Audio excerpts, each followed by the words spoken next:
Vizag steel ప్లాంట్లో జరిగినటువంటి సంఘటన చాలా బాధాకరమైన విషయం. అప్రాక్సిమేట్గా 9 మంది మరణించారు. పోయిన ప్రాణాలు తీసుకురాలేరు, అది ప్రభుత్వాలైనా ఎవరైనా సరే. అట్లీస్ట్ ఆ ఫ్యామిలీస్ని ఆదుకోవాల్సిన రెస్పాన్సిబిలిటీ మాత్రం ప్రభుత్వాల మీద ఉంది. వాళ్ళకి ఇప్పటివరకు ఎంత ఎక్స్ గ్రేషియో ప్రకటించారో తెలియదు. ప్రకటించారా లేదా అంటే అదొక పెద్ద క్వశ్చన్ మార్కే. కూటమి ప్రభుత్వం కింద నుంచి పైన వరకు వెళ్దే అధికారం, కేంద్ర మంత్రులు వచ్చారు, రాష్ట్ర మంత్రులు వెళ్ళారు, రాష్ట్ర డిప్యూటీ చీఫ్ మినిస్టర్ వెళ్ళాడు, కానీ చీఫ్ మినిస్టర్ మాత్రం వెళ్ళా. ఇంతకీ రాష్ట్ర చీఫ్ మినిస్టర్ ముఖ్యమంత్రి ఎక్కడ ఉన్నాడంటే ఆంధ్రప్రదేశ్లోనే ఉన్నాడు.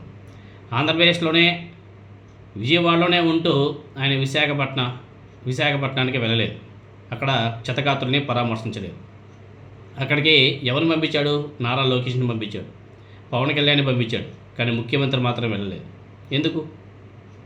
అక్కడికి వెళ్ళాల్సింది ఎవరు? వాళ్ళకి భరోసా ఇవ్వాల్సింది ఎవరు? ముఖ్యమంత్రి కదా.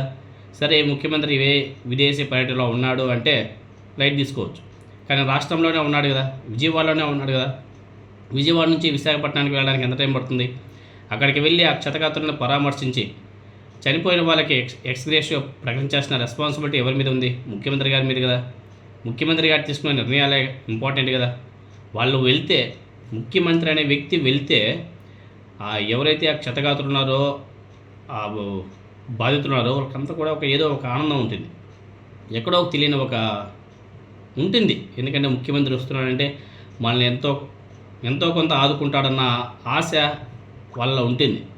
కానీ ఆశలు అన్నీ కూడా అడి ఆశలు చేసేశారు. ముఖ్యమంత్రి గారు వెళ్ళలేదు. కానీ నారా లోకేష్ గారు అక్కడికి వెళ్ళి 11 మెంబర్స్ టీమ్ లీడర్ రాలేదే, కెప్టెన్ రాలేదే అని చెప్పేసి జగన్మోహన్ రెడ్డి గారిని ఉద్దేశించి ఎగతాళిగా మాట్లాడతారు. అయ్యా, ఫస్ట్ రాష్ట్ర ముఖ్యమంత్రి వెళ్ళాడా లేదా అది చెప్పండి సమాధానం. ప్రతిపక్ష నాయకుడు ఇమ్మీడియట్గా వెళ్ళాల్సిన అవసరం లేదు. ఫస్ట్ ప్రభుత్వాలు వెళ్ళి వాళ్ళు రెస్పాన్స్ అయ్యే తీరుని బట్టి మళ్ళీ ప్రతిపక్ష నాయకుడు రెస్పాన్స్ అవుతారు. వాళ్ళు ప్రకటించాల్సింది వాళ్ళు ప్రకటించుకుంటారు.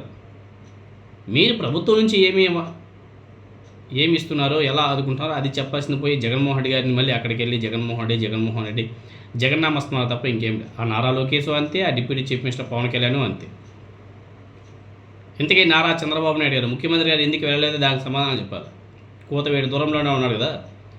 ఢిల్లీలో ఉన్నటువంటి కేంద్ర మంత్రి కుమారస్వామి గారు విశాఖపట్నానికి వెళ్ళాడు, పరామర్శించాడు. కానీ కూతవేడి దూరంలో ఉన్నటువంటి విజయవాడ నుంచి ముఖ్యమంత్రి వెళ్ళలేకపోయాడంటే చాలా బాధాకరమైన విషయం.